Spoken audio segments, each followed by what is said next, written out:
porque muchos son los tonos de la actualidad. Presentamos Matices.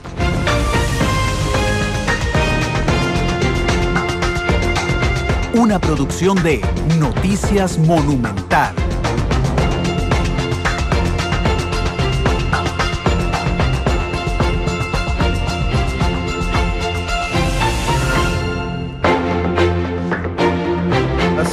De la tarde con 7 minutos. Buenas tardes, les saluda Randall Rivera, director de Noticias Monumental. Bienvenidos a Matices, gracias por acompañarnos a este programa que pueden escuchar en vivo en cualquier parte del país, 93.5, lo pueden escuchar en cualquier parte del mundo en www.monumental.co.cr y lo pueden observar en Canal 2 a partir de las 9 de la noche del día de hoy. Pueden opinar en tiempo real en redes sociales, estamos en @monumentalcr en Twitter y en Noticias Monumental en Facebook.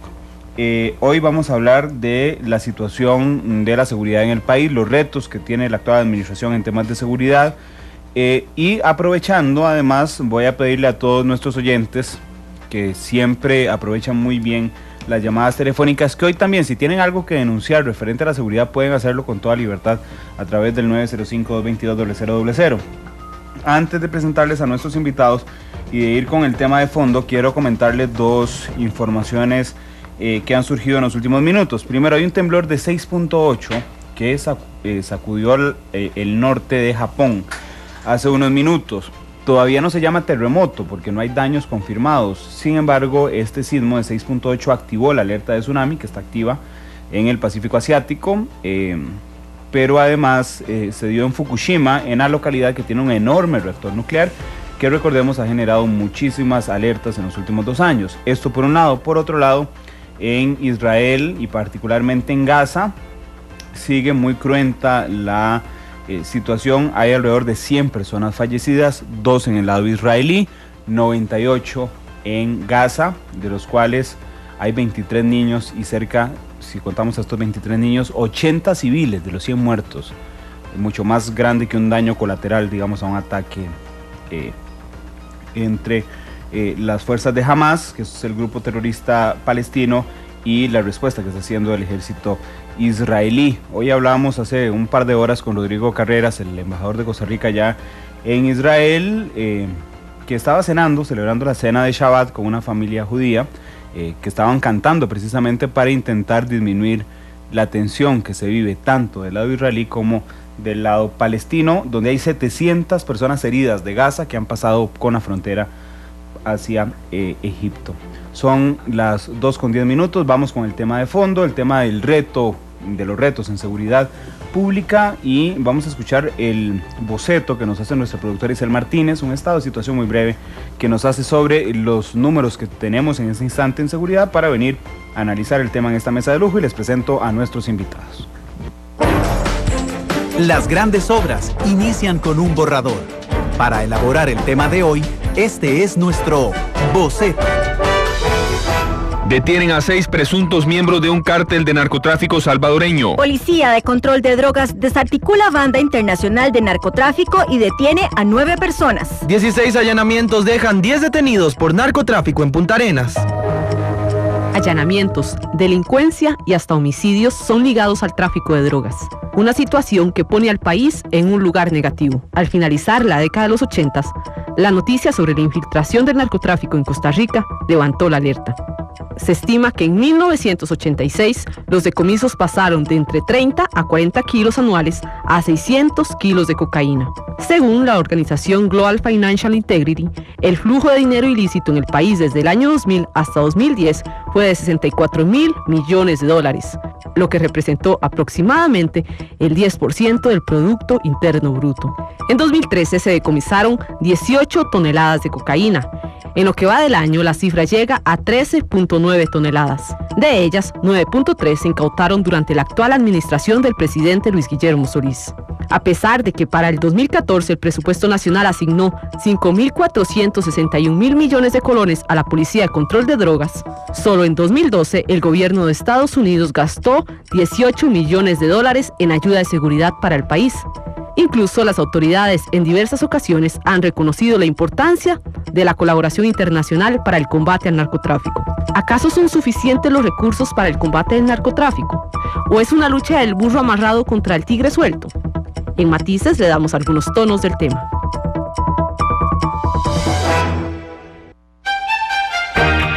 Diferentes colores. Diferentes visiones. Blancos y negros.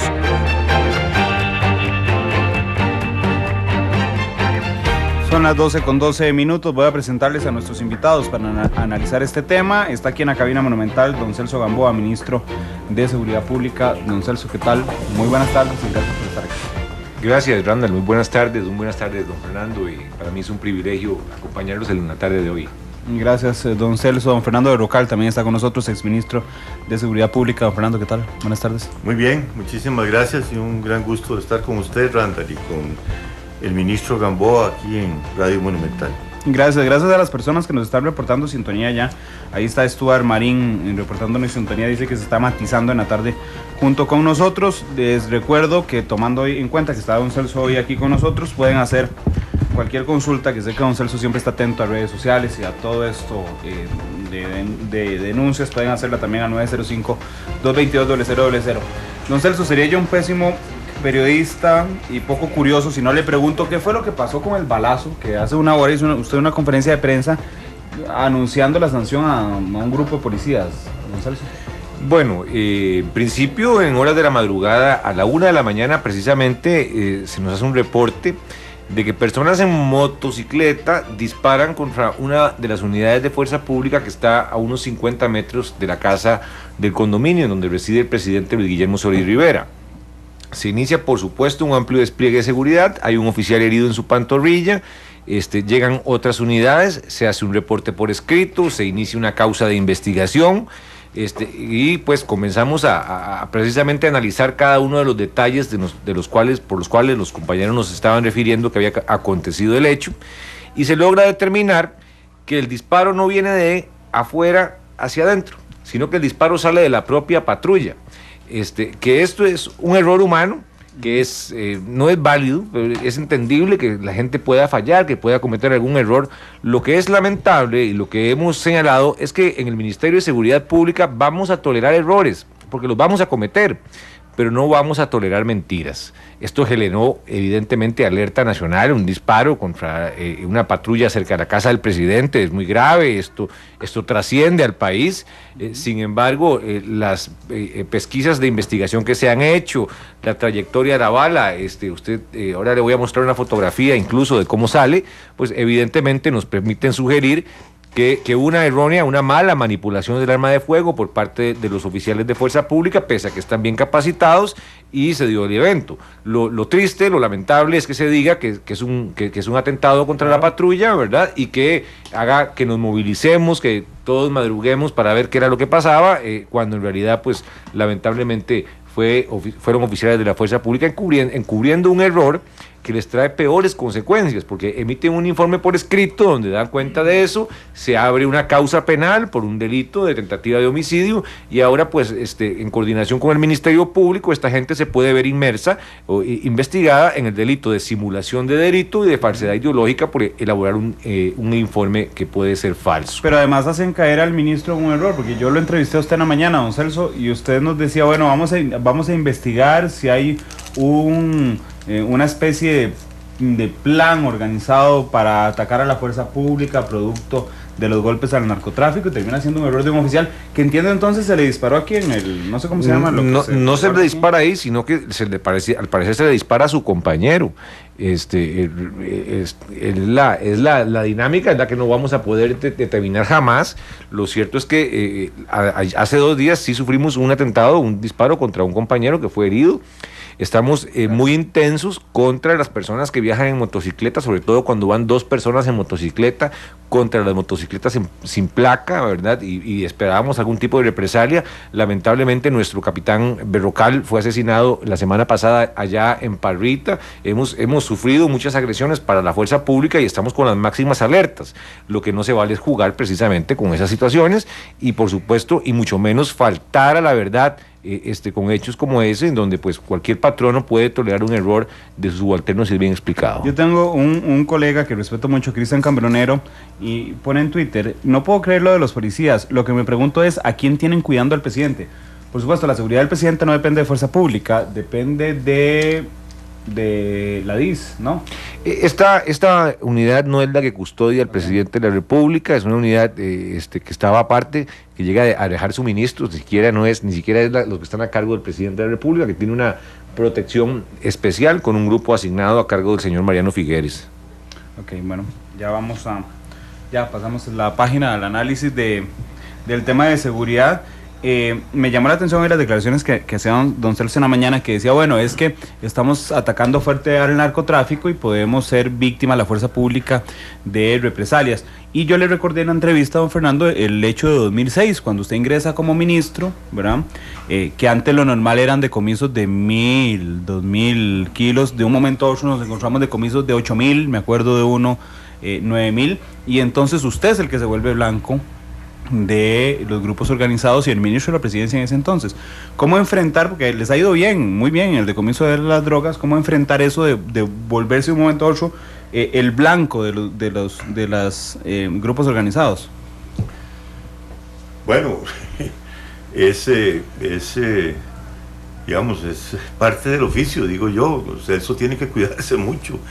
Yo recuerdo que efectivamente los carteles de la droga colombianos mandaron un grupo a atentar contra mi vida y eventualmente también contra la vida del ministro de la presidencia, y eso además fue detectado por las autoridades colombianas.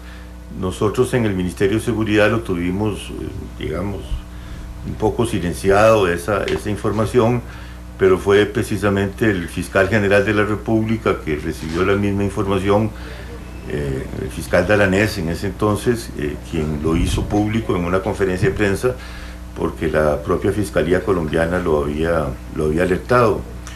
Bueno, lo que hicimos fue redoblar la vigilancia, en el caso, pues sobre mí, sobre mi familia y también sobre el ministro de la presidencia.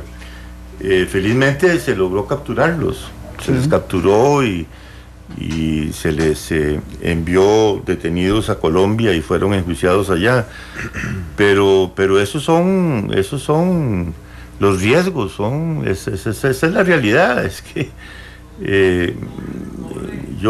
bueno, usted me lanzó directamente al tema, sí. Pero yo quisiera primero comenzar de verdad felicitando al licenciado Celso Gamboa.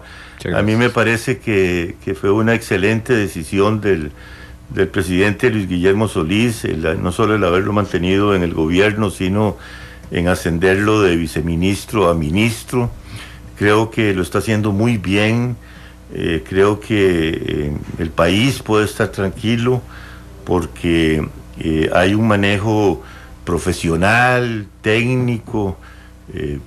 Don Celso tiene la experiencia no solo de haber estado en funciones en la policía, en el Ministerio de Seguridad, sino también una larga experiencia en la Fiscalía General de la República, de tal manera que pone en eso una doble condición de persona bien formada en materia jurídica como fiscal, y además pues tiene vocación policial, lo cual es muy importante, y la verdad es que lo está haciendo bien. Se demuestra en las capturas que se han hecho en materia de la lucha contra el narcotráfico. Se demuestra en una mayor presencia policial en las calles, que es evidente, hay más confianza, y las cosas van bien. Yo eso es lo primero que quisiera señalar, tanto que cuando me invitaron a Randall a esta entrevista, yo le dije a su asistente que, bueno, uno va siempre a esos programas a criticarse. En esta oportunidad voy a hablar bien del ministro. Yo especialmente fui muy crítico de la labor del ministro Tijerino, fui muy crítico, y fui muy crítico también de la labor de la ministra Del Vecchio, porque me pareció que ahí se nos rompió una cosa que venía muy bien, que se había articulado, que había crecido, que había levantado el espíritu de la fuerza pública, que finalmente se le había dado un sentido profesional, de entrega, de lucha, y la verdad es que con Mario Zamora y ahora con Celso Gamboa las cosas están bien y el país puede estar agradecido de eso. Dice Francisco Chacón, que nos está escuchando, el exministro de Comunicación: Celso es el mejor ministro de este gobierno y tiene razón en lo que dice. Es que ahí está lleno de piropos. Muchas gracias, don Francisco. Un abrazo a la distancia. Don Celso Gamboa. El Ministerio de Seguridad Pública es muy complejo, ¿verdad? Uno tiene un problema desde afuera, que es que todos los problemas de seguridad, inclusive los que son ya de persecución penal, se los atribuyen a veces al Ministerio de Seguridad Pública, a la población. Esa es una. Y segundo, que es muy complejo el manejo interno, digamos, no solo es fuerza pública, sino que es muy complejo. Hace algunas semanas estuvimos a don Fernando aquí hablando de los retos en seguridad junto con el comisario Andrade, si no me falla la memoria, hablando de los retos en seguridad. Entonces voy a intentar ir por cada uno de estos elementos del Ministerio de Seguridad Pública. Don Celso, ustedes deciden mantener como cabeza de la fuerza pública a don José Andrade, ¿verdad? Los viceministros sí cambian, digamos, ingresan viceministros que en algún momento habían sido viceministros. Bueno, en el caso de María Fulmen había sido viceministra. Cambian eso, pero no cambian las cabezas operativas de la fuerza pública. ¿De dónde la decisión de mantener a Juan José Andrade como director general? Bueno, hay un sinnúmero de decisiones que son importantes. Lo primero es considerar que estamos entrando en mayo, estamos a mediados de año, a mediados de la ejecución presupuestaria, que es un tema muy complicado de un ministerio tan grande y con un presupuesto tan fuerte como el que tiene el Ministerio de Seguridad Pública. Dos, y no menos importante, Juan José ha demostrado tener la habilidad y el liderazgo para darle contención y reducción al fenómeno criminal. Yo se lo reconozco, y hemos hecho cambios, tal vez no tan visibles en esas cabezas, sino a nivel regional. ¿Por qué? Porque siempre hay que hacer una visión de cómo está el país a nivel de los 81 cantones y todavía aterrizar más distritalmente. Saber cómo los jefes regionales, los jefes distritales están leyendo el mapa criminal de su cantón, de su distrito o de su área de responsabilidad. A partir de ahí, determinando cómo es que hacen, cómo elaboran su orden de operación y qué resultados tiene, qué impacto tiene en la criminalidad del cantón o el área de responsabilidad, es que usted hace una valoración objetiva no solo de la eficiencia, sino que de un aspecto muy importante que en la criminología reconocemos como la eficacia de la labor policial. Porque no es lo mismo saber o mandar a la policía a la calle, sino que hay que saber cuándo y a dónde enviar a la policía a la calle, a dónde debe estar esa ubicación inteligente, esa ubicación correcta, que se debe ver reflejada en las órdenes de operación que hacen. ¿Qué pasa? Que mucho tiempo, en algunos casos, le da un margen de confort a algunas personas, se relajan, y en materia de seguridad ciudadana eso no puede pasar. Es un día a día en el que tenemos que estar muy, muy pendientes de esa lectura criminal. Entonces hicimos algunas modificaciones que nos empiezan a dar resultados importantes. Movimos el mando de San Carlos la semana pasada, movimos el mando de Alajuela, movimos el mando de Guanacaste, de Punta Arenas. Bueno, casi todo el país se sacudió, y debajo de Juan José están los directores regionales, que son los que sostienen el país en cuanto a tema de fuerza pública, ¿verdad? Sin dejar de lado, por supuesto, la gran labor que hace la Policía de Control de Drogas, la gran labor que hace el coronel Madrigal allá en Vigilancia Aérea, lo que está haciendo William Hidalgo en el Arsenal Nacional, lo que hace Martín Arias allá en el Servicio Nacional de Guardacostas, que nos permite hacer un gran equipo. Sumado a eso, a la constante e insistente formación de los estudiantes en la Escuela Nacional de Policía a cargo del coronel Lacayo, que es gente capaz. Estamos en procura de, más que todo, de aumentar en la cantidad del policía, pensar en crecer en calidad. ¿Y a qué me refiero con esto? Bueno, ahora viene el proyecto con China de desarrollar una Escuela Nacional de Policía, que es un proyecto de $50 millones, más allá que de la infraestructura, que va a ser más grande que la del Estadio Nacional. Estamos pensando y repensando la malla curricular de esa escuela. Claro, que es lo importante. Es hacer una malla curricular que verdaderamente nos permita dar un servicio de calidad, porque la gente espera de la policía siempre lo mejor, y en el momento en que no prestamos el servicio de la mejor forma, toda la institución está fallando. Entonces, esos pequeños detalles que a veces nos retratan mal, hacen un detrimento en la imagen institucional. Claro. Sin embargo, la institución debe medirse por números. ¿Por qué tipo de números? Por las aprehensiones, por los decomisos, pero por lo más importante, por lo que deja de pasar. A Costa Rica no le interesa cuántos maleantes usted agarre. A Costa Rica le interesa cuántos delitos dejen de pasar. Esto es el kit del asunto. La inversión del paradigma, porque siempre hemos estado ensalzando el suceso como el fenómeno, ¿verdad? Y yo he visto que Monumental no lo hace, pero en realidad lo importante aquí es determinar más bien la nota positiva. ¿Cuántos homicidios han dejado de pasar? ¿Cuántos llevamos este año y cuántos llevábamos el año pasado? Usted se sorprendería que si la perspectiva no me falla, vamos a terminar con números inmejorables en el país en el año 2014. Esto nos tiene muy satisfecho. The Economist acaba de señalar a Costa Rica como uno de los países más seguros también en el tema de homicidios en el país. ¿Por qué? Porque nos permite brindar esa sensación de seguridad ciudadana que el país necesita con acciones que son susceptibles de ser medidas. No hace falta que salga el ministro todos los días a hablar y hablar y hablar y hablar, sino que lo que deben darse contenciones de fenómenos criminales. Reducimos la tasa de homicidios, reducimos la tasa de asalto de viviendas.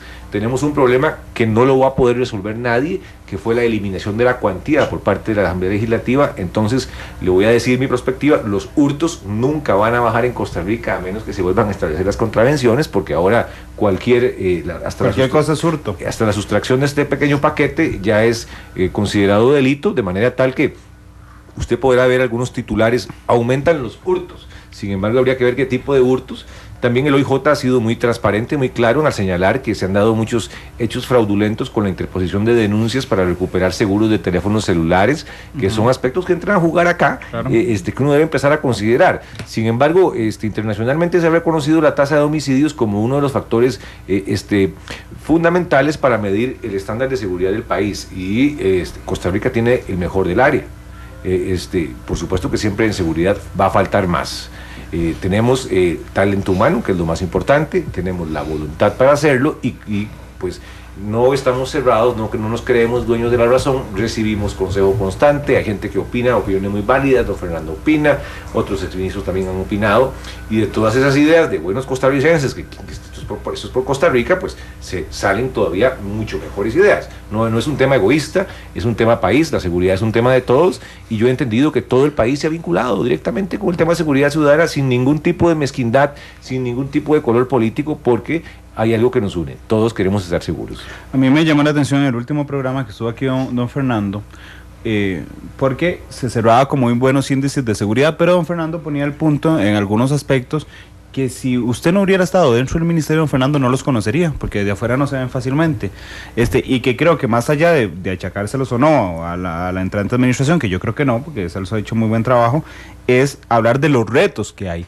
En materia de fuerza pública, entendiendo lo que nos acaba de decir Celso de lo que hay que avanzar, ¿cuáles son para usted los retos más grandes que tiene este señor aquí a mi derecha en fuerza pública? Bueno, yo dije en el programa ese que usted señala, en que estaba también el comisario Andrade y Walter Navarro y algunos otros oficiales, que a mí me parece que el gran proyecto país que tiene esta administración es precisamente la Escuela Nacional de Policía, así como la administración Arias se concentró en construir el Estadio Nacional. Esta obra es, desde el punto de vista, por supuesto, de la seguridad y del desarrollo del país, es la gran obra que tiene por delante Costa Rica. Y dice bien el ministro Gamboa de que no es solamente invertir bien esos 52 millones de dólares, hay también un fondo de la Comunidad Económica Europea que, por cierto, Celso, hay que ponerle atención. Tenemos un excelente embajador en Nicaragua, que es el embajador Javier Sancho, y la sede de la Unión Europea está en Managua. Y ahí hay también un ofrecimiento de los europeos de unos 15 millones de euros para equipar totalmente la Escuela Nacional de Policía. Eso es una obra monumental y además concentrarse en el tema de la malla curricular.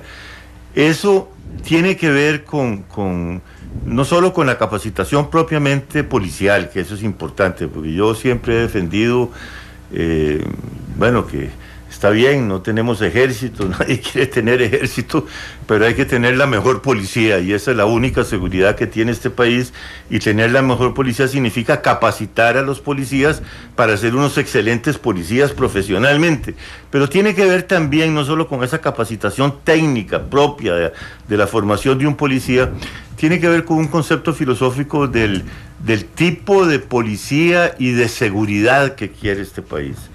Que finalmente y que pienso yo que muy acertadamente es un debate que se ha resuelto en el tiempo, es decir, a través de las décadas. O sea, la gente quiere una policía civilista, la gente quiere una policía democrática, la gente no quiere una policía matona, la gente no quiere una policía represiva, la gente quiere una policía dialogante, la gente quiere en las comunidades, especialmente en los cantones, en los distritos, estar involucrados en el fenómeno policial, de que las asociaciones de seguridad en los barrios efectivamente funcionen. Significa también someter a los directores policiales, no solo a los regionales, sino a los que están más abajo, a una auditoría constante de la ciudadanía, que se reúna, por ejemplo, el jefe de la policía de Palmares o de Naranjo, en una sesión abierta con el municipio, con las fuerzas vivas, que las fuerzas vivas del país colaboren, así efectivamente, porque hubo una época que estaba muy de moda la palabra que la seguridad es responsabilidad de todos, pero así es como se hace responsabilidad de todos la seguridad. Entonces, el tema de la Escuela Nacional de Policía para mí es fundamental. La construcción de ese edificio, bueno, hasta donde yo sé, Celso nos podrá informar más, los planos están ya, lo que falta es algunos permisos en el Colegio de Ingenieros y Arquitectos. Y a mí me alegra mucho también que el tema de la malla curricular esté en manos del director actual de la policía, de la Escuela de Policía, que es el coronel Lacayo, que es un excelente funcionario. Claro, y que es un hombre muy preparado. Es un hombre muy preparado, es un hombre muy capaz también, es una persona muy particular, muy especial, tiene la experiencia de haber sido director general de la Fuerza Pública y tiene esta visión académica y este concepto de una policía democrática como la queremos los costarricenses. Y esto le va a dar seguridad al país, pues no sé, por 20, 30, 40 años, ahí para adelante. Pienso que Celso tiene en sus manos la responsabilidad de dejar esa obra bien montada para las futuras generaciones y para el futuro del país. Don Fernando, antes de preguntarle a don Celso el avance precisamente de la obra como tal, en la malla curricular, ¿qué cree usted que debería mejorarse de lo que actualmente existe en la Escuela Nacional de Policía? Bueno, a mí me preocupa, no sé cómo estará ahora la situación, porque el presupuesto se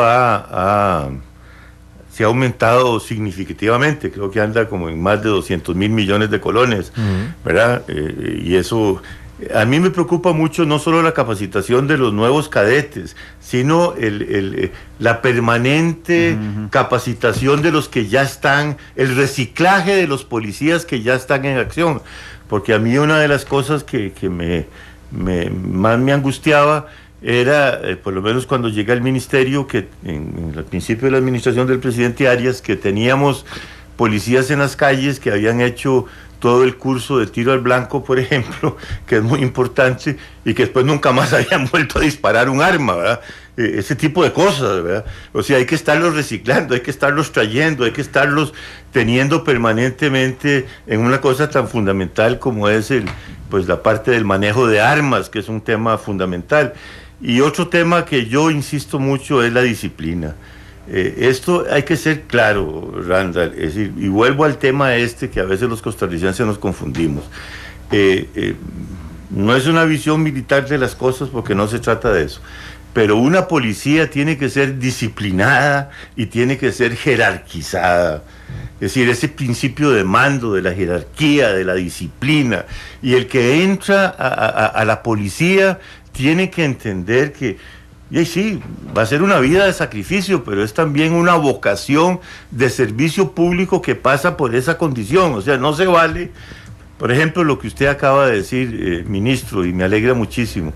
Los errores se perdonan, pero las mentiras en la policía son imperdonables. Es decir, tiene que ser verdaderamente una educación muy estricta desde el punto de vista policial y complementada con educación cívica, con historia, con visión de la democracia costarricense.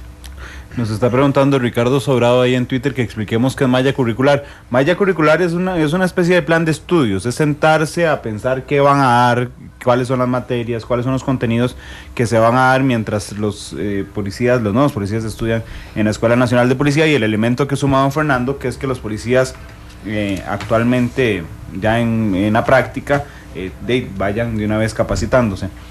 Don Celso, ¿cómo está avanzando? Le entendí que el presupuesto es de $50 millones. Andamos por ahí, estamos en un nivel de ejecución presupuestaria interesante. Ya en el ejercicio de medio año podríamos llegar a ejecutar una gran cantidad. El problema que hay en el Ministerio de Seguridad Pública es llenar las plazas de policía, que eso siempre va a ser un tema interesante, que no se llenan todas. Entonces las partidas que están designadas a salario, pues nos cuesta ejecutarlas. ¿Por qué no se llenan todas? No hay la cantidad de oferentes. Todos los meses se nos van 20, 30 personas, jubilados, despedidos, gente que renuncia. Ir completando esta cantidad de personas es importante. Aparte de eso, tenemos adjudicaciones muy importantes que son constantemente apeladas y que eso retrasa esa ejecución presupuestaria. Recordemos que al ministerio y a todos los ministerios los cobija el principio de anualidad presupuestaria y tenemos muy poco tiempo para gastar esa cantidad de dinero. La idea es invertirlo de la manera más inteligente. Estamos apostando a los convenios marco de compra, por ejemplo, el convenio marco de compra de vehículos, que ha sido un rotundo éxito. Tenemos la flotilla vehicular más amplia de la historia del país, gracias a la implementación del convenio marco de vehículos. Pues estamos esperando la llegada de otras 100 patrullas más. Ahora vienen las motocicletas también, que es otro tema que nos va a dar todavía un poder de llegada más importante. Vi unos carritos en la playa, unos carritos negros. Sí, estamos avanzando hacia nuevas tecnologías, hacia ser más versátiles a la hora del tema de delincuencia. Ocupamos repotenciar nuestra vigilancia aérea, eso es definitivo. Tenemos aviones todos de segunda mano, tenemos algunos problemas en ese tema que tenemos que movilizarnos un poco más. Guardacostas pasa de tener 32 embarcaciones a tener 74, que es otro tema que es interesante, y queremos meter, para todavía ya terminar de complementar toda la estructura, las construcciones dentro del convenio marco. Fíjese usted que sería interesantísimo meter el dinero ahí y que podamos obtener delegación por delegación, y no como hasta ahora, que se le hace muy difícil al Ministerio de Seguridad construir. La gente puede creer erróneamente que es que a nosotros nos da la gana tener una delegación en condiciones turbulentas. A don Fernando le consta, ¿verdad?, que pese a que existe el dinero, pese a que existe la voluntad, hay una gran cantidad de trabas burocráticas, como por ejemplo que los terrenos no se sabe el nombre de quién están, no están a nombre del Ministerio de Seguridad Pública, y en el caso de que usted decida invertir un colón para una manita de pintura, puede ser acusado del delito de peculado de fondos públicos o enviado a la Contraloría y inhabilitado por quién sabe cuántos años. Hay un problema también muy serio en ese tema. Estamos procurando darle las condiciones más dignas a la policía en virtud de esa situación, ejecutando al máximo nuestro presupuesto. Para eso le pedí, o tengo el privilegio que me acompañe Bernardita Marín, que es la viceministra administrativa, que es la exdirectora adjunta del Instituto Costarricense sobre Drogas, que tiene un manejo impecable del tema financiero del Ministerio de Seguridad Pública. También hay un oficial el oficial mayor, Rodrigo Villegas, que están en conjunto en un esfuerzo haciendo ese ejercicio económico tan importante que es precisamente la ejecución del gas, la ejecución del Ministerio de Seguridad Pública, porque tenemos una policía que crece en oficiales policiales, pero no crece administrativamente. Tenemos el mismo personal administrativo que tenía don Fernando cuando era ministro. Una pregunta, ministro Gamboa, haciendo aquí de periodista. Es que usted es periodista, don Fernando. Que además de abogado soy periodista. Salarios en la fuerza pública. ¿Se ha logrado realmente llegar a una base aceptable, Celso? Bueno, estamos pagando mejor que las empresas de seguridad privada. Eso es muy importante, porque la deserción es por eso, se van a las empresas privadas de seguridad. Estamos y ofrecemos algunas ventajas. Qué dicha que me lo dice, porque yo sé que por redes alguien me lo puede preguntar. Ya se lo preguntaron, ahí está. El primero, ahí arriba. Si empezaran por ofrecer salarios competitivos. Buenos. Estamos con requerimientos de tercer año de colegio, ¿verdad? Sí, estamos ofreciendo un salario básico, en el curso básico, en donde le damos hospedaje, vestimenta, las 3 comidas, 225.000 colones, para que una vez usted se incorpore al estatuto policial empiece a ganar 450.000 colones, que no es una cifra nada despreciable. Para explicarlo bien nada más, porque yo sé que ustedes lo conocen muy bien, pero eso significa que cuando usted va a prepararse, a entrenarse, digamos, uno llega y se inscribe, ¿verdad? Y uno llega al ministerio y dice, aprueba voy a las ser policía. pruebas médicas, psicológicas, se inscribe, va a estudiar y le pagamos por estudiar esa cantidad, aparte de darle el hospedaje y darle la alimentación. Uno tiene que ir a estudiar a Murciélago o aquí. No, puede ser en la escuela Francisco J. Orlich o dependiendo en donde esté el curso que le toque. Ok, pero entonces, digamos, alguien va a estudiar aquí, quiere ser policía, pasa las pruebas médicas, se mete a estudiar aquí y mientras está estudiando, que ya te voy a preguntar cuánto es el plazo que hay que estudiar, le pagan 225.000 colones al mes, más las 3 comidas, más la vestimenta. Correcto. ¿Y cuánto estudia? Un periodo de 10 meses con prácticas dirigidas. 10 meses está ahora, Sí, bueno, eso está muy bien. Aumentamos el plazo de la duración del curso para meter el tema de derechos humanos y pues por todo el tema de la práctica policial. Estamos implementando el tema del curso de manejo para tener policías con mayores y mejores habilidades y sobre todo en estrategia de servicio, que lo que nos ha faltado es el trato con la gente, que muchas veces la gente se ha quejado que el trato no es cordial, y esto es fundamental, de haber un trato humano. Yo voy a un restaurante no solo por la rica comida, sino también por lo bien que me tratan, y esto es lo que ocupamos que la policía haga. ¿Y tienen que quedarse ahí? No necesariamente, si usted vive cerca, pues se puede ir y presentarse. Es que estoy pensando en las mamás, por ejemplo, porque ahora que hablas del trato, yo tengo que aceptarlo, y supongo que lo compartirán conmigo, que las mujeres son muchísimo más asertivas en el tema del trato, ¿verdad? Y no sé, a mí ser policía, por ejemplo, me parece una excelente idea para mujeres que los hijos ya para mujeres solas, que los hijos ya, por ejemplo, se están quedando solos en la casa, de salir a estudiar en el día y regresar a la casa en la noche con un trabajo súper digno y bien remunerado. Eso es lo que queremos, que sea un privilegio ser policía. Una vez que usted supera el periodo de estudio, se pasa otro periodo de 6 meses en donde se incorpora el estatuto policial y ya empiezan a regir otros pluses cuyo salario comienza a oscilar entre los 420 y 450.000 colones, que en el mercado nacional no es un mercado, no es despreciable, ¿verdad? Y súmele a eso, Randall, que usted no tiene que gastar ni en su desayuno, ni en su almuerzo, ni en su cena, así como cuando usted viene aquí a Monumental, que tiene que comprar desayuno allá afuera, que tiene que comprar almuerzo y tiene que comprar cena, se le va bastante plata a uno en ese tipo de cosas, y también le damos en dónde dormir. Estos son parte de los pluses salariales, y súmele eso el uniforme, súmele que todos los oficiales de la fuerza pública en este momento tienen chaleco antibalas, botas, 2 juegos de uniforme como mínimo, están no vencidos, dicen aquí, es que la gente es súper perspicaz, vencidos refiriéndose a una situación del OIJ, pero me llama la atención que la gente inmediatamente ponga no vencidos. Estamos actualizándonos constantemente, creemos que pueden tenerlo mejor, por supuesto. Que quisiéramos que el policía ganara más dinero, esto es lógico, sin embargo el ejercicio presupuestario de subirles 15.000 pesos como se hizo el año tras anterior a los policías significó 15.000 millones de colones más. Esto es lo que la gente no puede entender. Pero es más que las empresas de seguridad privada, yo quiero hacer énfasis en lo que decía don Fernando, porque usted esa es la clave de todo. Claro, usted nos dijo, esa es la competencia. No hay oferentes, pero yo sí veo mucha gente haciendo fila en empresas privadas, pero pagan menos. Sí, por supuesto. Y con muchos menos. Y estamos en búsqueda de la creación de la Dirección de Bienestar Social del Policía, en donde, aparte de toda la remuneración económica y el honor y el privilegio que es servir al país, existan una serie también de privilegios que se le dé a usted por ser policía. Créditos preferenciales en el sistema bancario para vivienda, para préstamos personales. Estamos introduciéndonos en este tema, estamos tratando de procurar o buscar descuentos en supermercados para las personas que acrediten ser policías, en restaurantes. Estamos tratando de hacer la fila preferencial en los aeropuertos, en algunos sistemas bancarios. ¿Para qué? Para estimular a la gente de verdad a incorporarse a un cuerpo policial que sea sumamente digno. Estamos trabajando ya con el Ministerio de Vivienda en la posible creación de algunas urbanizaciones financiadas para policías, en donde pues puedan sentirse de la manera más cómoda para poder darle hacer más digno cada vez este privilegio que significa servirle a Costa Rica desde el uniforme azul. 2 comentarios, si me permite, Randall. Claro. Uno, el tema salario es fundamental. Hay que hacer el esfuerzo más grande que se pueda hacer por tratar de llevar el salario a 500.000 colones. Esa era, digamos, la propuesta que traía Liberación Nacional y el esfuerzo que íbamos a hacer, y habíamos hecho análisis de a dónde podíamos obtener los recursos.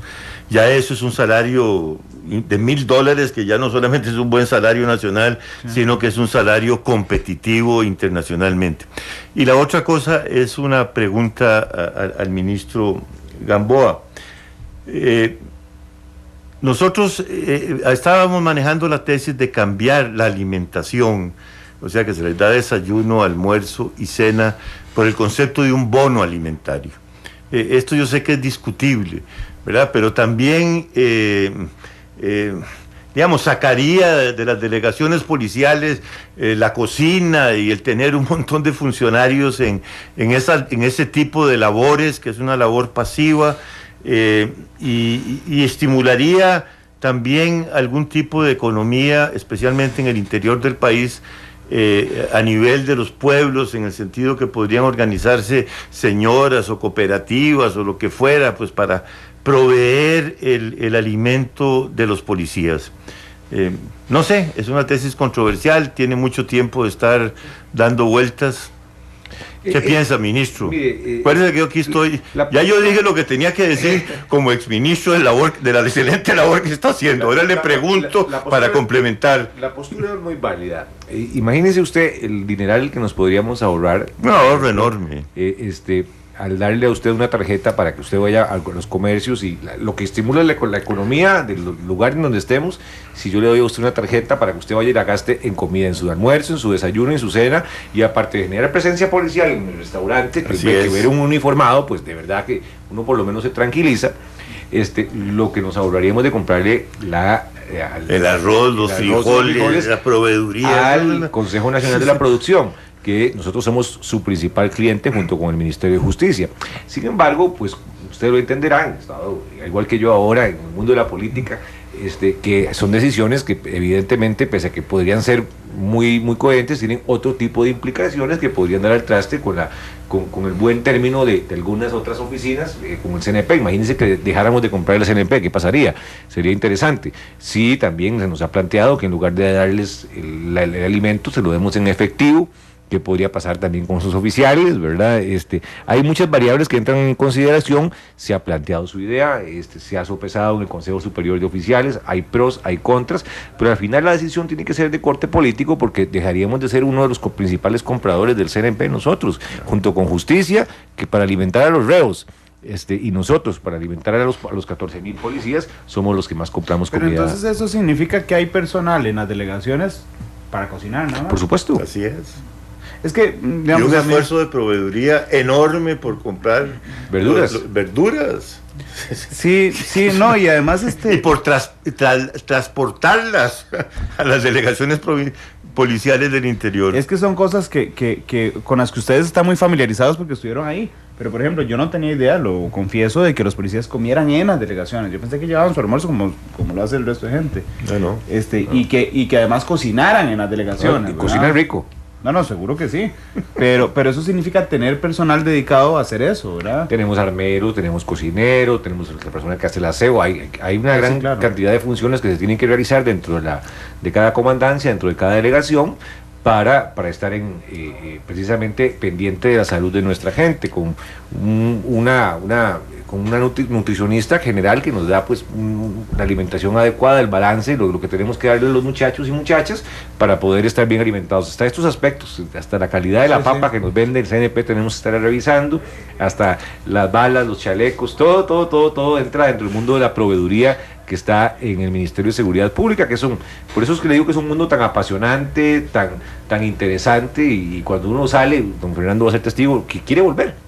Yo entré hace 3 años en seguridad pública, yo no contaba con que el presidente Solís me iba a dar el privilegio de continuar, y pues decido continuar por lo que representa la institución. No contaba con su astucia. Dicen, don Fernando.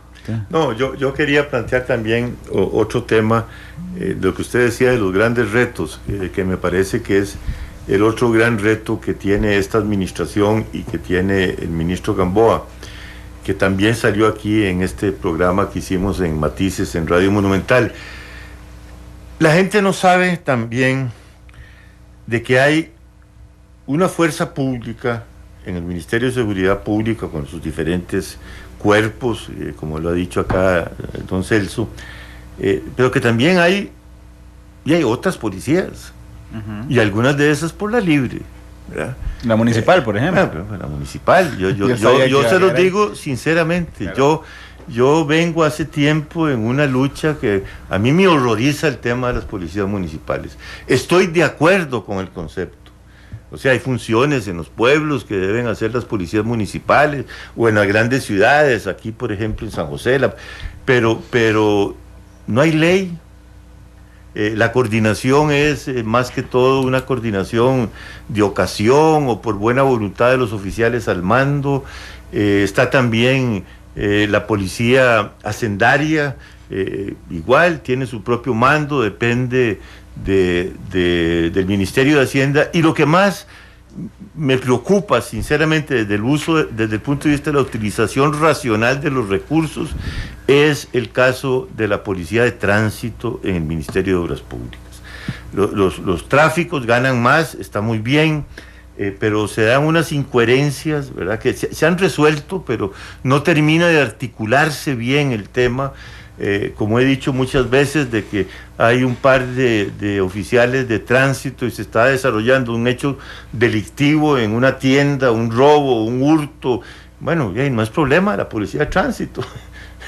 Y ahí ellos no intervienen, a pesar de que son autoridad, claro, y que son fuerza pública. O a contrario censo, se da un accidente en una autopista y mientras está ahí una patrulla, están los policías y tampoco pueden actuar porque es materia específica de la policía de tránsito y a veces duran 45 minutos o media hora en llegar. Entonces, por cierto, a don Celso se lo remití y el Congreso y el proyecto ya está en la Asamblea Legislativa, lo redactamos, yo participé muy activamente en la redacción, lo presentó el diputado Antonio Álvarez de Santi en la corriente legislativa, pero por supuesto va a ser objeto de consultas, para poner orden en eso y fortalecer la autoridad del Ministerio de Seguridad Pública. Que se mantengan esas distintas policías, eso está bien, que haya ese concepto descentralizado, pero que haya una articulación en el esfuerzo de coordinación de la Dirección General de la Fuerza Pública, que se entienda que el concepto de fuerza pública los cobija a todos, aunque dependan de diferentes ministerios, y que haya un mando, una articulación, una dirección, que por supuesto esto obliga a crear un concepto más amplio de Estado, ¿cómo se llama?, de grupo colegiado de los directores de las diferentes policías, pero hay que hacer un esfuerzo enorme por coordinar, articular y fortalecer por esa vía la capacidad de reacción de la fuerza pública con el concepto que estamos hablando de servicio público. Dice Frank Álvarez en Twitter: nuestro principal error es no unificar la policía, como está en otros países. No ocuparíamos un policía para atender un choque y otro policía para atender un delito. ¿Qué le parece a usted, don Celso? Bueno, el tema de la unificación, porque, metiéndole además hay yo no hablo tanto de unificación como de coordinación, y de mando y de dirección, ¿verdad? Pero es que a mí me preocupa para hacer efectivo el trabajo de la policía municipal. Y la municipal, eso no puede seguir así. No hay ley, tiene razón don Fernando, pero sobre todo, hay 81 alcaldes y hay unos muy buenos, hay otros que... muy pícaros. Sí, muy pícaros. Y ese es el que manda a la... Sí. Yo me imagino, yo a veces pongo ejemplos extremos para intentar demostrar la gravedad de un asunto, pero en la zona fronteriza hay un alcalde que se vuelve loco con su policía, con su policía municipal y agarra su cantón. Bueno, pasó en México. Sí, bueno, como pasó en México. Policías al servicio de un alcalde, y ese alcalde vinculado con el narco. Eso no puede ser. Bueno, hay que meter más control en eso. Hay que tener más control. Le voy a contar, don Fernando, Randall y a todos los que nos escuchan. Tengo el privilegio de regir lo que se denomina el Consejo Superior de Oficiales, que en teoría en otros países es el equivalente al Estado Mayor de Costa Rica. Sí. Hicimos con la venia del presidente Guillermo Solís en este momento, pues una alianza muy importante con las policías. Es un enredo con el micrófono. Hicimos una alianza importante con las policías y estamos con mandos muy centralizados. Fíjese usted ahora que la policía de tránsito es regida por el comisario Mario Calderón Cornejo. Es el exdirector de las unidades especiales del Ministerio de Seguridad Pública, conoce la realidad del Ministerio de Seguridad Pública, se reporta al Consejo Superior de Oficiales del Ministerio de Seguridad Pública, la comunicación es muy fluida. Está don Jognan Alvarado en la Policía Profesional de Migración, que es o agente de la Policía de Control de Drogas, o sea que son puestos estratégicos. Está Irving Malespín en la Policía de Control Fiscal, que es un fiscal del Ministerio Público que se recomendó para allá, especialista en narcotráfico. Está Pablo Bertossi en la Policía Penitenciaria. Tenemos a Juan José Andrade y tenemos un ministro rector, que es quien está hablando, ¿verdad? En donde pues todos nos podemos sentar y coordinar los aspectos que nos son atinentes a nuestro cargo. Nosotros, a la sazón de las decisiones que se toman en el Consejo Superior de Oficiales, hemos extendido los brazos, por ejemplo, de la Policía de Control Fiscal, que tiene brazos muy cortos, de 70, 80 personas, que es lo que tiene, de la Policía Profesional de Migración, que andan parecidos, de la Policía Penitenciaria, cuando entramos a acuerpar a esta policía, a los centros penitenciarios. Entonces, es un fenómeno, hay una gran comprensión de este fenómeno. También la Policía Municipal de San José, tengo que reconocer que también existe una buena coordinación con nosotros. ¿Quién es el director? Marcelo Solano, que es un excelente policía también. Y entonces, si hay una articulación del mando central de las fuerzas policiales. A partir del 48, por supuesto que se dividen, se toma la estrategia de dividir las policías, ¿verdad? Pero técnicamente estamos unidas. Incluso nosotros convocamos al Consejo Superior de Oficiales, al organismo de investigación judicial, para que se sume a las estrategias de coordinación y que coadyuve con nosotros. Estamos partiendo, eso sí, de la premisa de que en Costa Rica es más importante la prevención que la represión. Es más importante no que sepan quién fue el que mató a determinada persona, sino que no maten a la persona. No saber quién le robó el carro, sino que no le roben el carro. Esa apuesta, los huevos de la canasta están hacia los planes preventivos. Es lo que nos permite articular más con estas policías. Cuando ya por las redes de la prevención ha pasado, entra a jugar el organismo de investigación judicial a la determinación o averiguación de la persona responsable. Sin embargo, siempre nos da un insumo importante para la determinación de algunos fenómenos criminales. Si hay articulación, si hay una conversación diáfana, si hay una conversación transparente entre las fuerzas policiales que hemos logrado agrupar, y esto se tiene que ver, se tiene que observar y se tiene que medir en la contención del fenómeno criminal, que repito, no se va a contener en hurtos, o sea, lo adelanto desde ahora.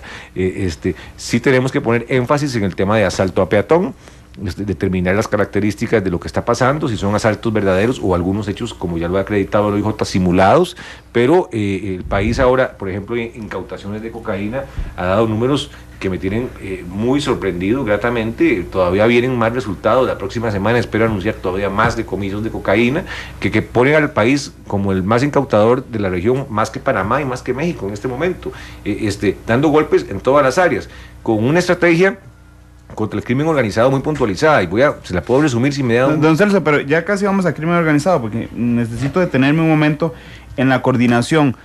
Marcelo Solano está en la Policía Municipal de San José, que es muy bueno. Mario Calderón está en tránsito, muy bueno, en migración.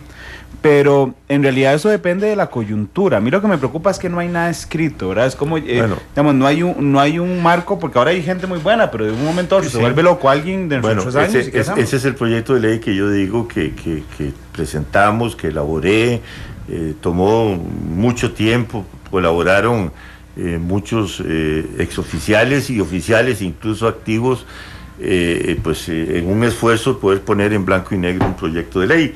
Y yo espero que eso sea analizado por la Asamblea Legislativa. El ministro Gamboa tiene pues una copia de ese proyecto.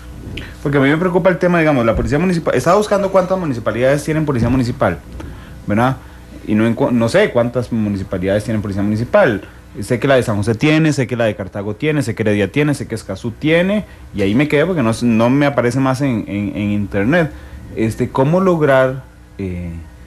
Y una cosa que no está claro es qué hace la Policía Municipal y qué hace la Fuerza Pública. Y uno se encuentra, por ejemplo, absurdos en estas policías municipales de asumir funciones que son propias de organismos especializados de la Fuerza Pública como concepto de Guardia Civil.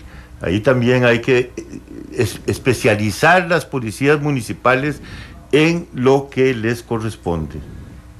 Bueno, definitivamente nosotros, la Policía Municipal tiene una labor auxiliar nuestra, nosotros también tenemos que coadyuvar con ellos. Aquí en San José, pues hace poco tuvimos una reunión con la alcaldesa de San José, sobre todo por su preocupación en el tema de las ventas ambulantes, que es casi que el origen de estas policías para el control, la falta de colaboración de la fuerza pública en el manejo de estas actividades, la obligación que tenemos de hacerlo. También nos sirven de fiscalizadores en algún momento. Sí, yo me caigo en cuenta que en efecto no estábamos colaborando lo suficiente, ya se han girado órdenes de operación para que también colaboremos en este aspecto. Sin embargo, hay que priorizar. Sí, en efecto es necesario tener un manual, un protocolo de actuación para que se pueda regir por ley. El ente rector de la seguridad pública en Costa Rica está en el Ministerio de Seguridad Pública. Hay una necesaria coherencia entre las actividades que realizamos con todos los cuerpos policiales, todas las policías que repetí, el OIJ y todas las que me faltan por nacer y existir, incluso las policías privadas.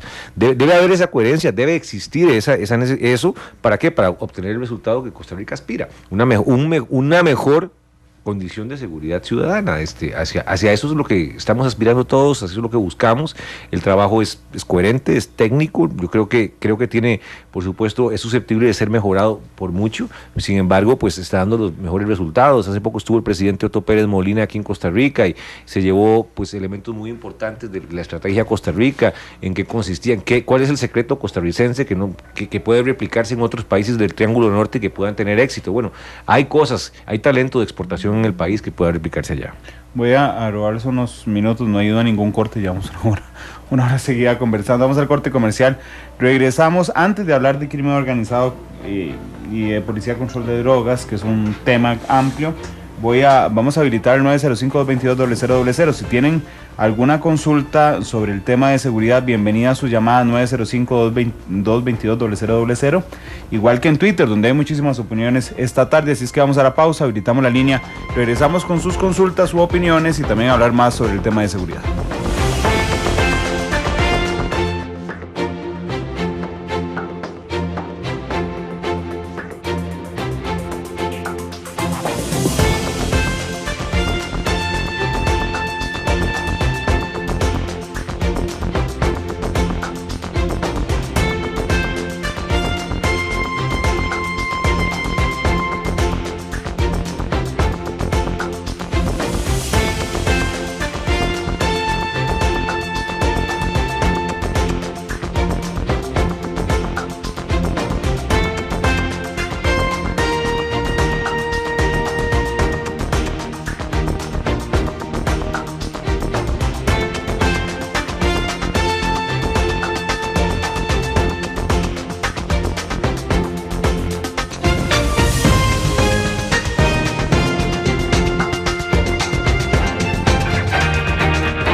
Son las 3 de la tarde con 9 minutos. Gracias por estar con nosotros en Matices. Hoy hablando de seguridad, los retos en seguridad de esta administración, y vamos a habilitar a partir de este instante nuestra línea telefónica 905-222-0000, 905-222-0000. Si tienen alguna consulta para el ministro don Celso Gamboa, alguna consulta en opinión para don Fernando Berrocal, que está aquí hoy con nosotros acompañándonos como exministro.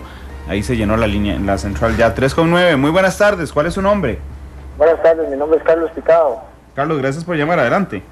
Mi pregunta es, digamos, ¿qué papel Nadil desempeña con otras organizaciones en cuanto al crimen organizado? Gracias, Carlos, ya casi vamos a responderte. 905-222-0000, 3:10 de la tarde.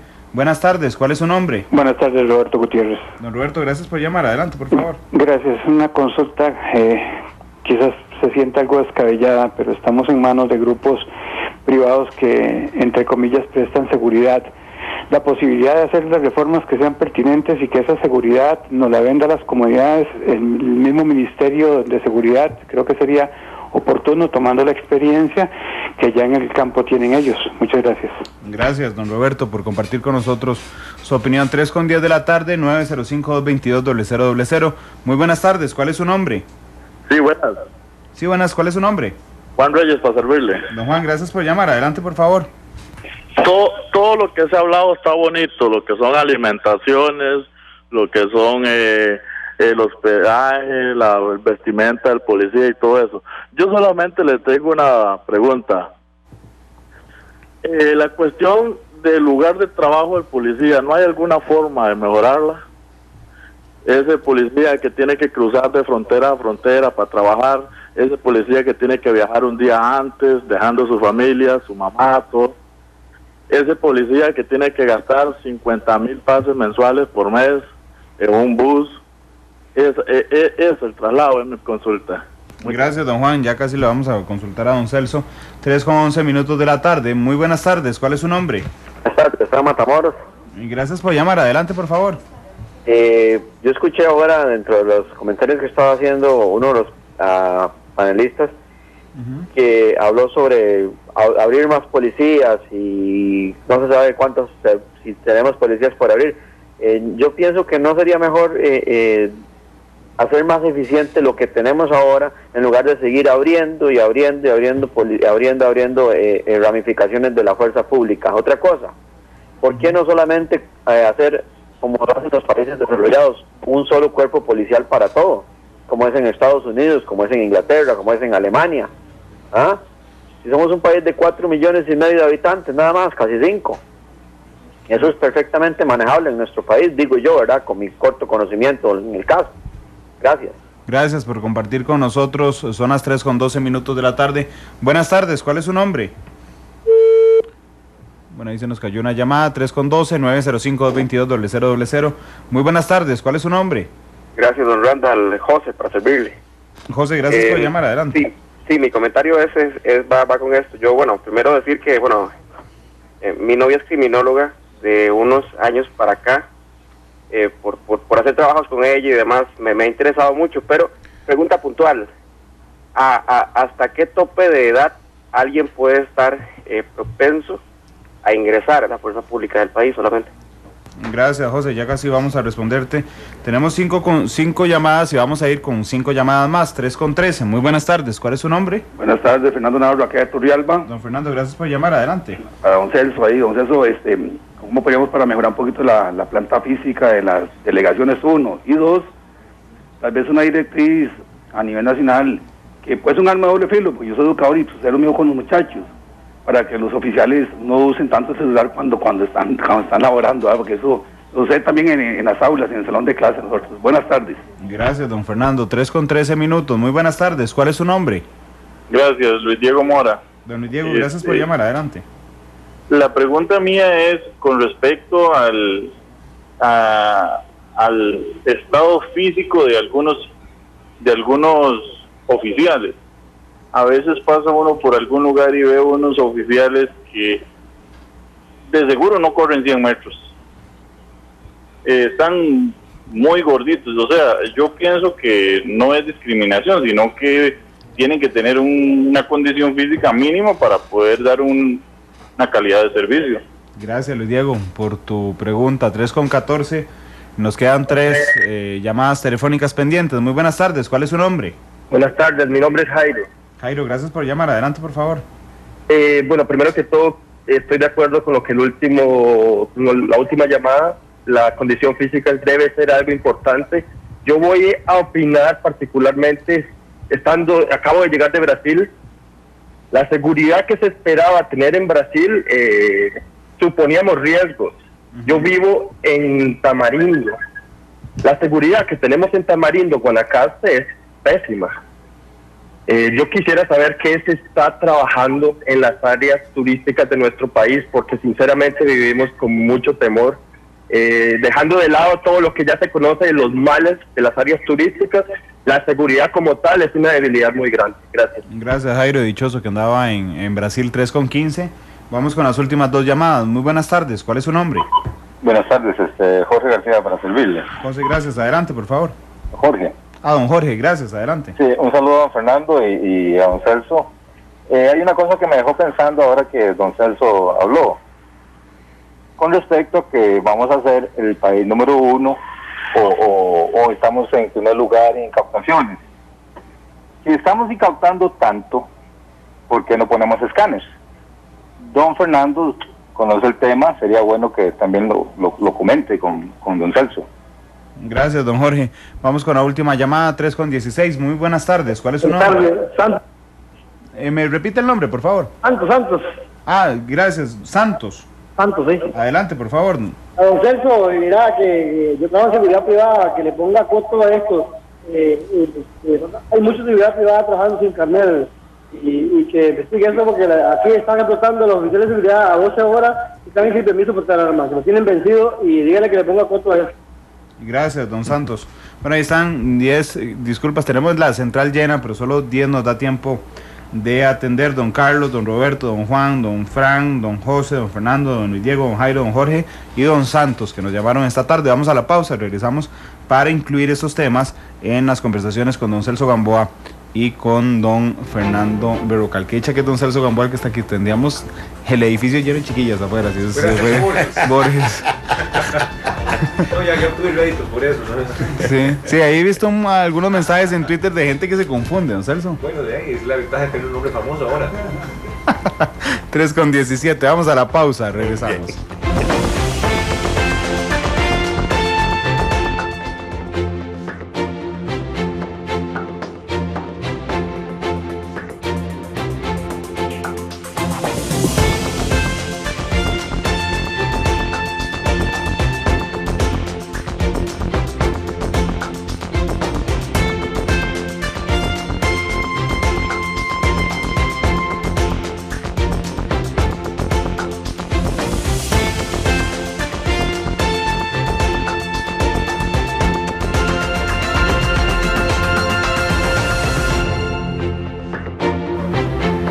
Con 21 minutos de la tarde, gracias por estar con nosotros en Matices. Hoy es viernes, es el último viernes de vacaciones de escuelas y colegios, así es que, claro, en medio de alerta verde en el país.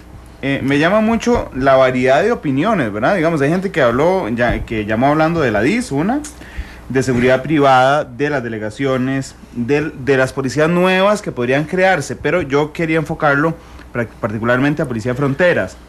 Al tope de la edad me llamó mucho la atención, al estado físico de los oficiales y a los carnets de seguridad privada. O sea, en 10 llamadas hay 8 temas, ¿verdad? Por discutir. La labor de la DIS, don Celso, ¿qué le parece lo que han hecho coordinadamente en estos 2 meses bajo la dirección de la DIS de don Mariano Figueres? Bueno, tengo que recapitular. Yo soy exdirector de la DIS. Creo firmemente en la función de protección del Estado costarricense, que es fundamental. Me parece que debe orientarse específicamente al combate del mayor flagelo que en este momento enfrenta Costa Rica, que es el crimen organizado, a la detección de estructuras, a la visión prospectiva de cómo nos puede afectar la realidad centroamericana, la realidad de México, de Colombia, y cómo puede trascender o tener consecuencias eso en la realidad del país, y hacer recomendaciones a las policías nacionales para tomar acciones estratégicas, recibir información de inteligencia, trasladarlas a las policías que hacen operatividad, como la Policía de Control de Drogas, como la Fuerza Pública, como el propio OIJ, y seguir en esa fuerza de acopio. La labor de inteligencia, que está siempre en la clandestinidad, es fundamental para el control de las estructuras de crimen organizado. No son siempre azarosas esas incautaciones de cocaína o esos golpes de suerte que tiene la policía. En muchas ocasiones, la ingrata labor de la gente de inteligencia que vive en la clandestinidad ni siquiera se reconoce, no nos reconocen absolutamente nada, porque precisamente para eso están. Debe un país que no tiene ejército contar con una potente oficina de inteligencia que permita anticipar esos fenómenos que pueden poner en riesgo la seguridad de un Estado. Y en este momento, la mayor amenaza que tiene Costa Rica es el crimen organizado transnacional en todos sus fenómenos, pero con mayor contundencia el narcotráfico. Yo quisiera hablar sobre el tema de la DIS, si me permite, Randall. Adelante, claro. Totalmente de acuerdo con el ministro Celso Gamboa. Total y absolutamente de acuerdo. Pero no puedo dejar de señalar que, y lo voy a decir enfáticamente, no estoy de acuerdo. No es democrático, no es compatible con el Estado de Derecho que la Dirección de Inteligencia y Seguridad, la DIS, esté investigando delincuencia común. Eso no es la función de la DIS. Y lo quiero decir con todo respeto. Me alegra escuchar la posición del ministro Gamboa, pero ya no me parece, y eso es lo que está haciendo la actual DIS. Por las noticias que salen en los periódicos, por las cosas que se dicen, y creo que con eso se le está haciendo un daño a la DIS, un enorme daño a la DIS, porque yo comparto la filosofía del ministro y comparto la necesidad de la existencia de la DIS, siempre lo he defendido. Pienso que estaría muchísimo mejor ubicada en el ámbito del Ministerio de Seguridad Pública que en el ámbito de la Presidencia, del Ministerio de la Presidencia, para efectos de quitarle esa connotación de policía política que ha tenido y que tuvo en el pasado, debo decir, antes de que yo fuera ministro de Seguridad Pública, porque durante el tiempo que fui ministro de Seguridad Pública se dedicó única y exclusivamente a los temas de narcotráfico y criminalidad organizada.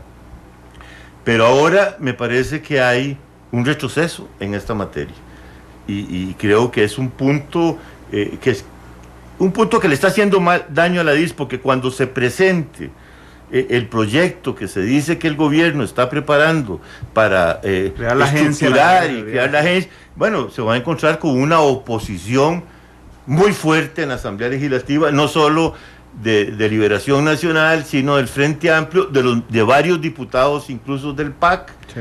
De gente de la Unidad Social Cristiana, por estar jugando de policías en delitos comunes. Y esto es un tema bien delicado que tiene que ver con la esencia del sistema democrático. Para eso están otros cuerpos de policía, está el organismo de investigación judicial.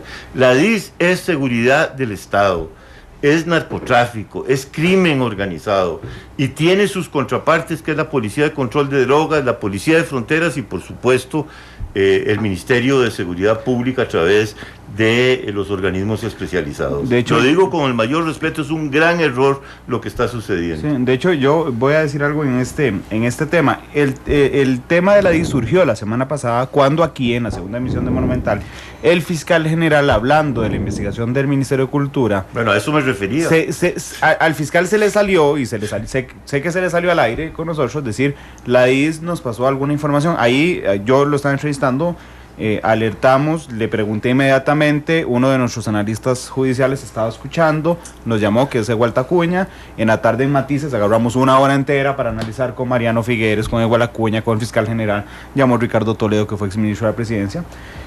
Y la posición de don Mariano ha sido tajante en que ellos no hicieron nada, aunque el comunicado de prensa de la DIS dice que dieron asesoría técnica al Ministerio de Cultura.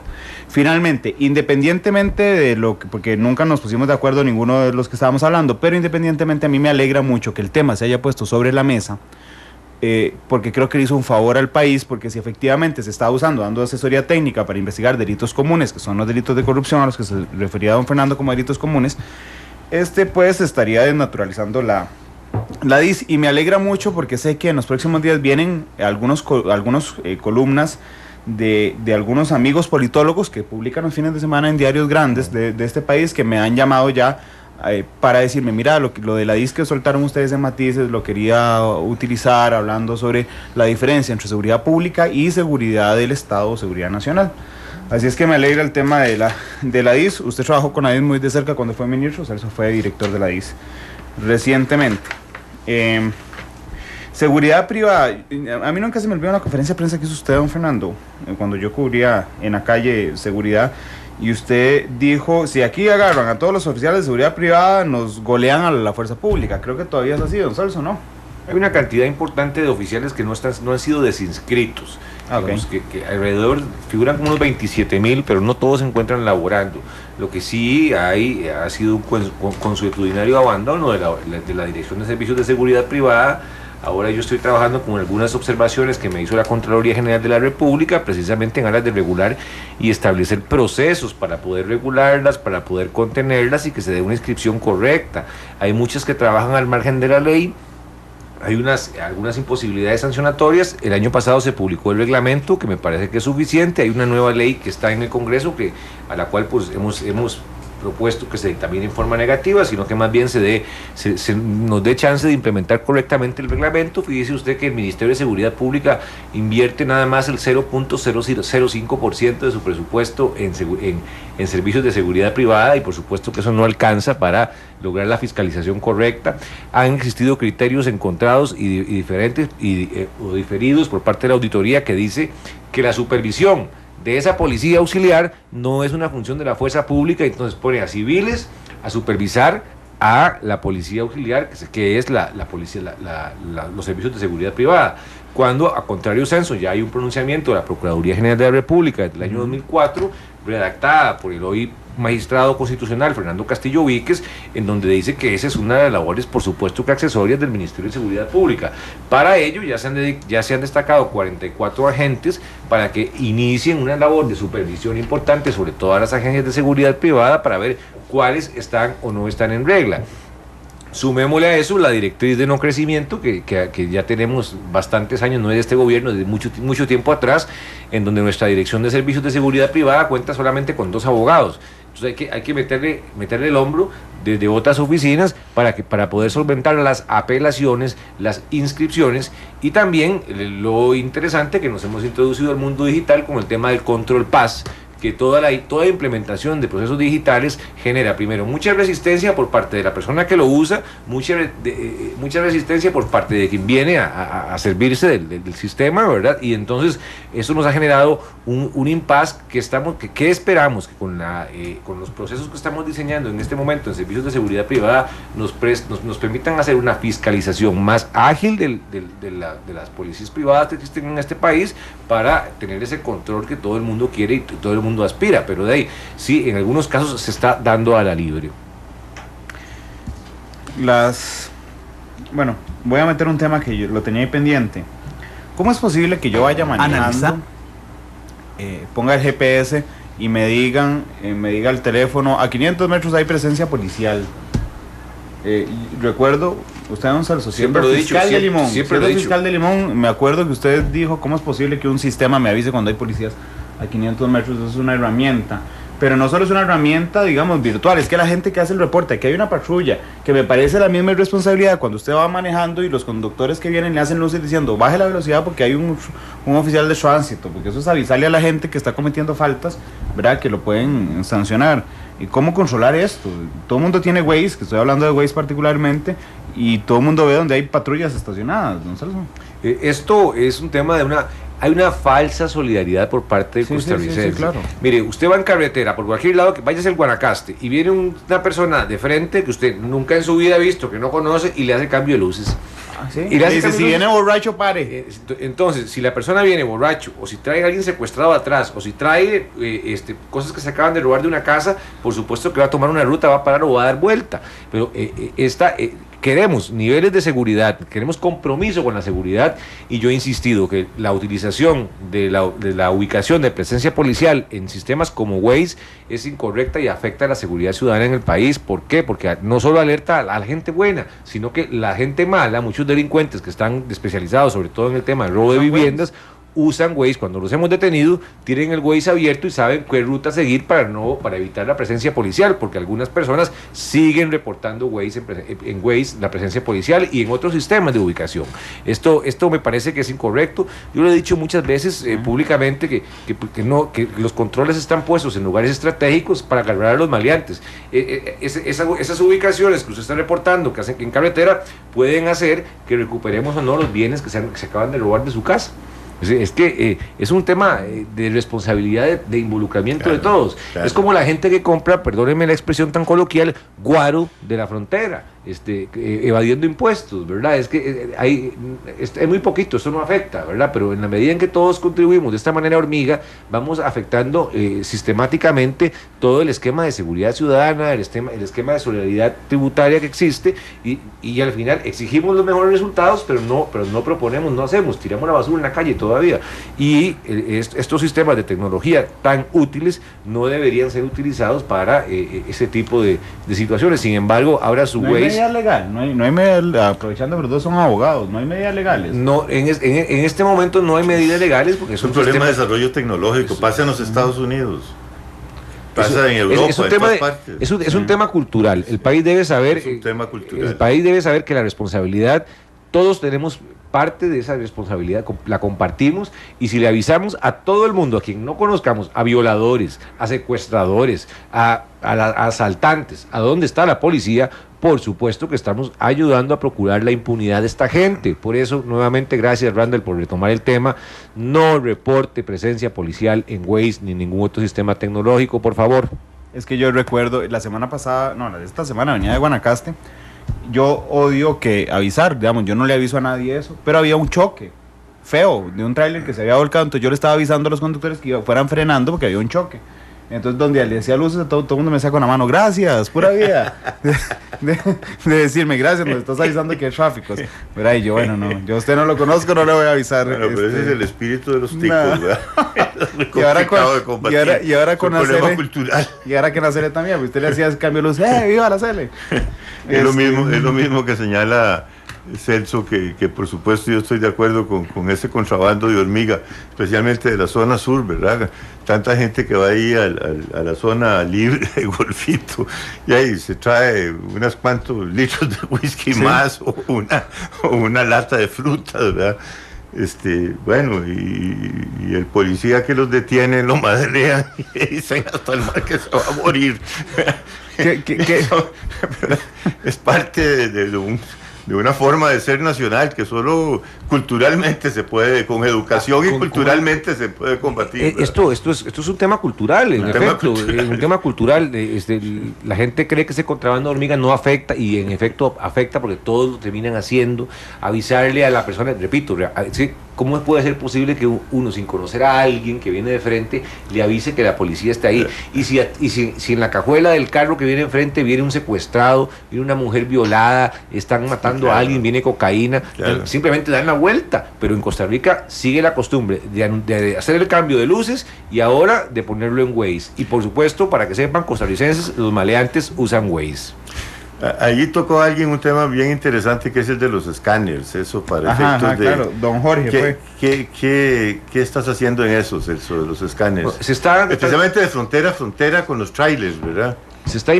Yo veo que se está agarrando droga en cantidad, cuando llegan a Nicaragua, pero hay también una nueva estación en el sur, ¿verdad? ¿No sería mejor agarrarlos de una vez en el sur? Ayer inauguramos con la Embajada de los Estados Unidos el puesto de inspección de kilómetro 35, que es una de las obras más importantes en cuanto al tema de control. Inaugurándolo, fíjese usted, aquí está Carlos Hidalgo conmigo, no me va a dejar mentir, en el primer vehículo que paramos, una carga de contrabando ilegal superior a los 2 millones de colones que venía en un autobús, ¿verdad? Inaugurándolo. Fue algo muy sorprendente. Está el tema... ¿Está bien? ¿Es solo revisión o tiene escáneres y tiene un sistemas equipo, tecnológicos?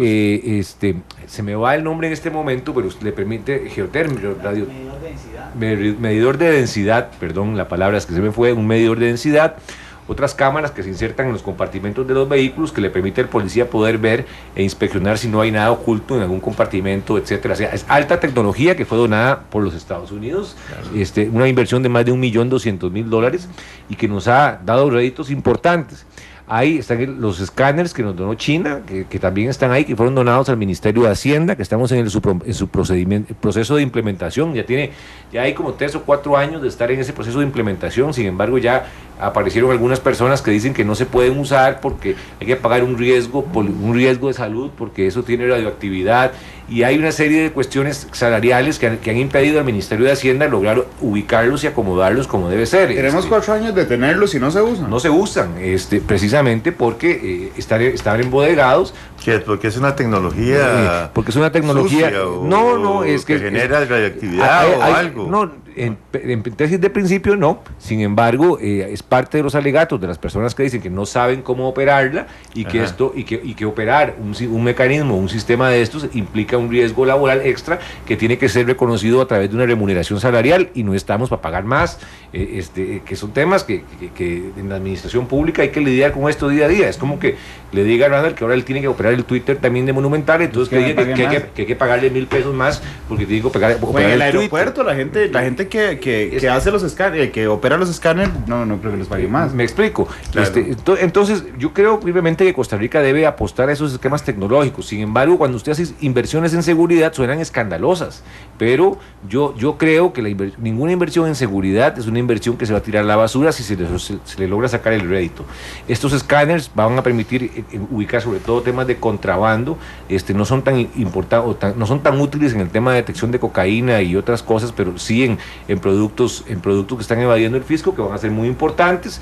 Creo que debe implementarse en Moín, deben estar en Caldera inmediatamente, claro. Y por supuesto tener un kilómetro 35 que nos permita detectar todo lo que está pasando. Kilómetro 35 es en la Interamericana Sur. ¿Es correcto? Sí. De aquí para allá se cuentan, ¿verdad? Sí, no, ese fue de la frontera para acá. De la frontera hacia acá. Fue el que inauguramos ayer.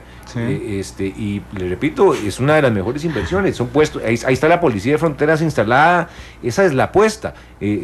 Tal vez no sería contratar tanta gente, sino el recurso tecnológico que permita optimizar al máximo el recurso que ya tenemos.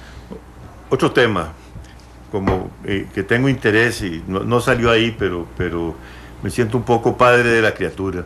Policía de Fronteras, Celso.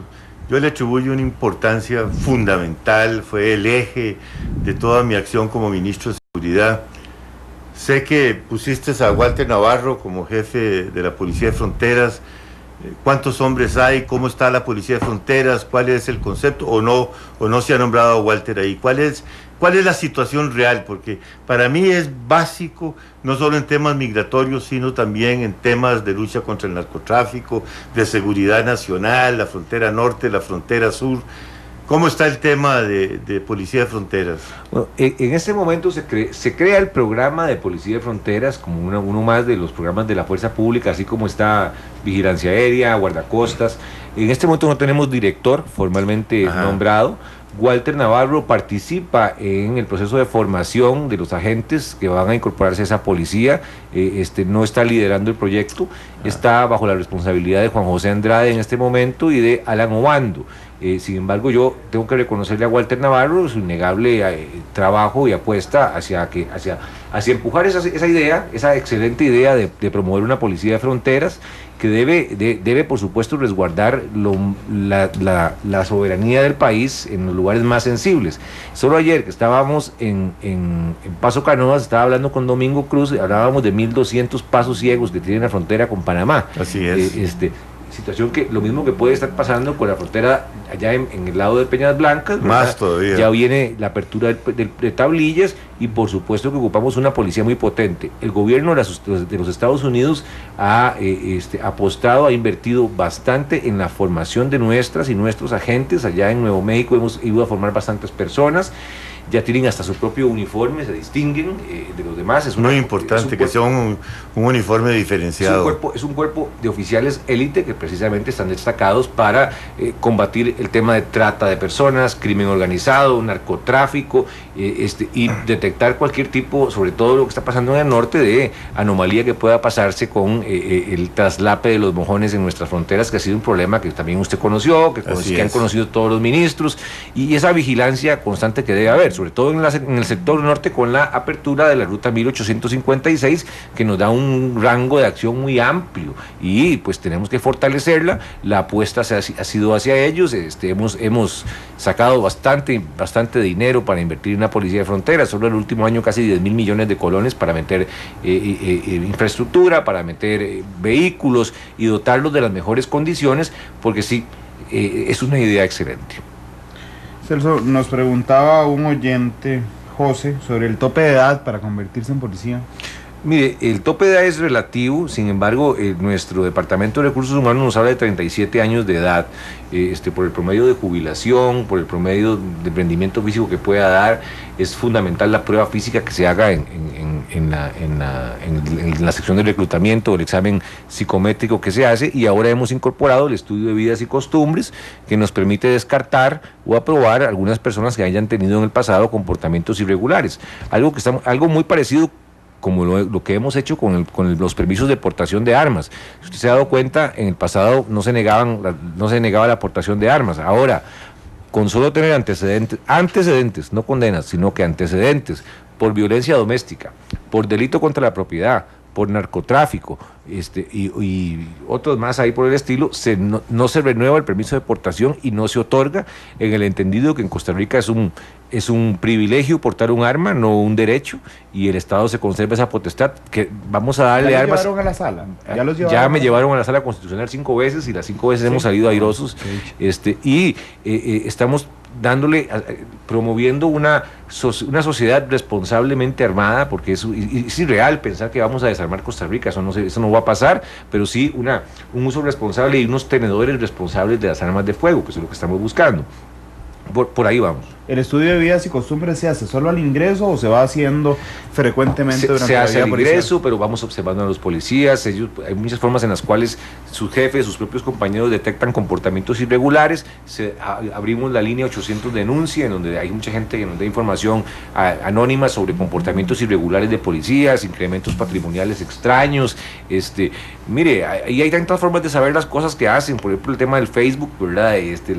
Las cosas que han hecho en Facebook, lo que hemos visto en Facebook, que ha sido público, ¿verdad? Y donde exponen y manchan la imagen de la fuerza pública, que nos han permitido, pues, formarnos una imagen y encausar a algunas personas por comprometer a la institución, la imagen institucional a la cual representa. Randall, ahí entre las preguntas que hicieron, hay otra que parece jocosa, pero es muy importante, que es la condición física de los policías. Hay que hacer un esfuerzo enorme en las delegaciones grandes, por lo menos a nivel provincial, en las 7 provincias, en las fronteras, para tener un gimnasio, para que haya buenas instalaciones, para que se ejerciten, e incluir dentro del el horario de trabajo a la hora de comenzar las jornadas, preparación física. Eso es fundamental. Es jocoso, yo sé, pero es muy necesario. Tenemos unos policías bien gorditos. No, aunque ahora hay menos que hace 15 años. Ahora hay menos, pero hay que introducir toda la parte de gimnasia y educación física como parte del componente de esa vida de policía. Hay una permanente insistencia en el tema de la física con nuestras compañeras y compañeros. Mucho tiempo atrás uno recordaba aquel policía gordo, bonachón, y que la todo Guardia Rural. Gordo, el de Simpson. Más o menos así. Pero, sin embargo, hemos logrado calar en nuestra población policial, en donde la cultura física, la condición física correcta es importante. Tenemos policías bien grandotes, bien fornidos también, claro, que están destacando en muchos lugares por las acciones que están haciendo, y los que están con problemas de sobrepeso o de falta de peso, pues están siendo atendidos de manera personal también, porque tampoco es un problema de su mala alimentación, sino que puede ser un tema hormonal, glandular, lo que tenga que ser, y hemos insistido en eso. Por supuesto, la alimentación es la correcta, y por supuesto que estamos promoviendo una sana cultura, el abandono programas para abandonar el consumo de licor, programas para abandonar el consumo del tabaco. Estamos insistiendo también en en un policía sano, para que pueda prestar un mejor servicio. Eso es una observación, sí, jocosa, pero pasa en menor cantidad, en todo lado hay un policía gordito, en todo lado hay, pero bueno, no le quite ni le resta que sea un buen policía. Claro, son las 3:48, vamos a la última pausa comercial y regresamos con el último bloque de matices, recordándole, la FIFA ha hecho público ya los finalistas de el Guante de Oro del Mundial Brasil 2014. Oficialmente, Keylor Navas es uno de los nominados, junto con Manuel Neuer, que es el portero de Alemania, y Sergio Romero de Argentina. Son los 3. Memo Ochoa, que va afuera, el portero mexicano, seguramente ESPN hablará 3 días seguidos de que no está Memo Ochoa en esto. 3:48, vamos a la pausa, regresamos. La actualidad, sus tonos, sus contrastes. Esto es Matices. Porque la realidad tiene muchos tonos. Matices.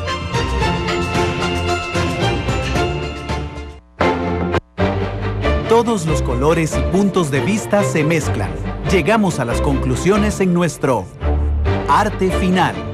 Son las 3 de la tarde con 51 minutos. Ahora don Fernando habló de don Walter Navarro, don Celso habló, no, don Fernando también de Eric Lacayo, que está encabezando la Escuela Nacional de Policías.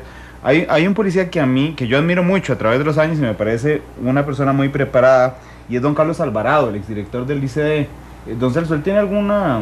No es el exdirector, es el director. Ahora, ¿sigue siendo director? Sí, lo reeligieron, únicamente hubo un voto en negativo.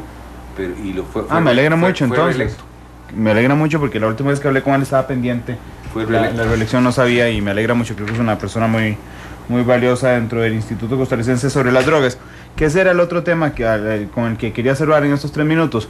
El dinero decomisado al narcotráfico, el 70%, si no me falla la memoria, va para el IAFA, y el 30% se distribuye entre todas las policías. Tema que ha sido de discusión durante muchísimos años, y el 70% debería ir al IAFA. Don Fernando, ¿usted qué opina? Es que el IAFA es una institución, yo sí estoy de acuerdo, el IAFA es una institución muy buena, muy importante. Lo que pasa es que no tiene suficientes recursos, hay que apalancarla con la Caja Costarricense de Seguro Social, porque el tema del narcotráfico tiene una vertiente que es policía, que es seguridad, pero hay toda una parte de salud pública que significa tratamiento de los adictos a la droga, que son las grandes víctimas del narcotráfico, y reinserción de esos ciudadanos, especialmente muchachos jóvenes, a la sociedad costarricense.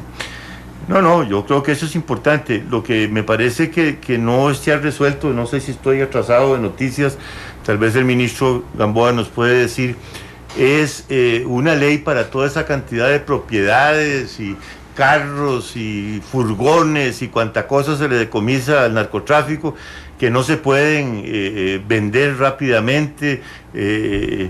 Ahí hay una propuesta que se ha aplicado en otros países para modificar el sentido de la carga de la prueba y expeditar todo el procedimiento, que sean los narcos los que tengan que demostrar cómo adquirieron esos bienes, y de otra manera simplemente incautarlos y venderlos. A mí no sé si eso habrá cambiado, pero hace un tiempo me molestaba ver todo el país y lotes enteros cerca de las delegaciones policiales llenas de carros, de automóviles, de furgones, de cuanta cosa hay.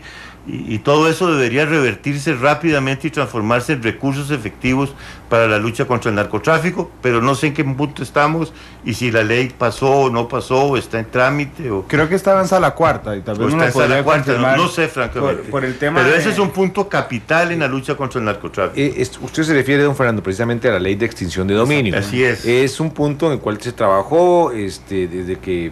Por cierto, Mauricio Boraski era el viceministro de la presidencia, se llevó al ICD, se trabajó Carlos Alvarado, precisamente se trabajó con Carlos, se trabajó con Jorge Chavarría, luego fuimos muy particularmente al Congreso, y el propio Mauricio tenía algunas observaciones sobre la propia ley en la que había trabajado. Entonces se hizo ahí como un pequeño enredo sobre la viabilidad o no, y se mandó a dictaminar, y se pidió ir creo que fue a la sala donde está en este momento, creo que es en la sala, o se devolvió a otra comisión.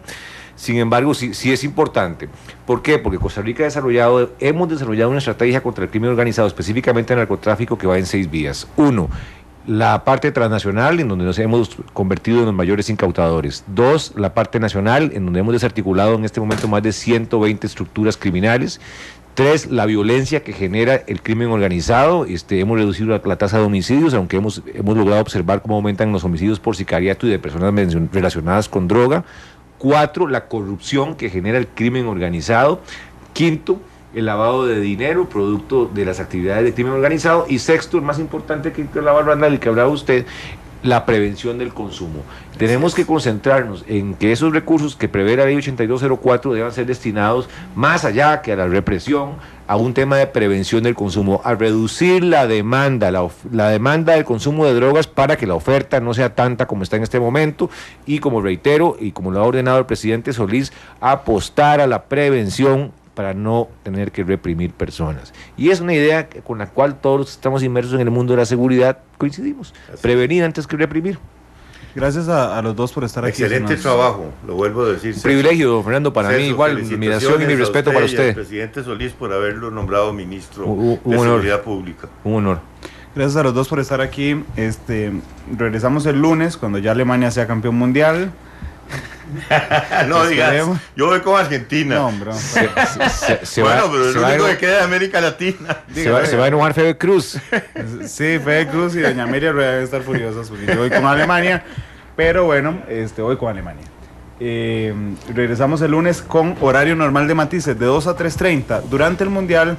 Y mientras replanteábamos así es la cosa, por la muerte lamentable de don Alberto Cañas, ya vuelve así es la cosa después del Mundial, es decir, pues nosotros volvemos a nuestro horario normal de 2 a 3:30 el próximo lunes. Los esperamos eso sí a las 7 de la noche en la tercera emisión de Noticia Monumental, donde volveremos a hacer un repaso, como lo hicimos al mediodía. ¿Qué es eso de que las placas de porteadores están todas en manos de 7 empresas? ¿Y cómo es que esas empresas son de un diputado? Bueno, eran de un diputado y le pasó a su esposa, que su esposa es asesora y el vocero de las empresas es el jefe de despacho. Eso intentaremos explicárselo esta noche en la tercera emisión de Noticias Monumental, para que no sea que no suene tan enredado como suena a esta hora de la tarde. 3:57. Nos escuchamos a las 7.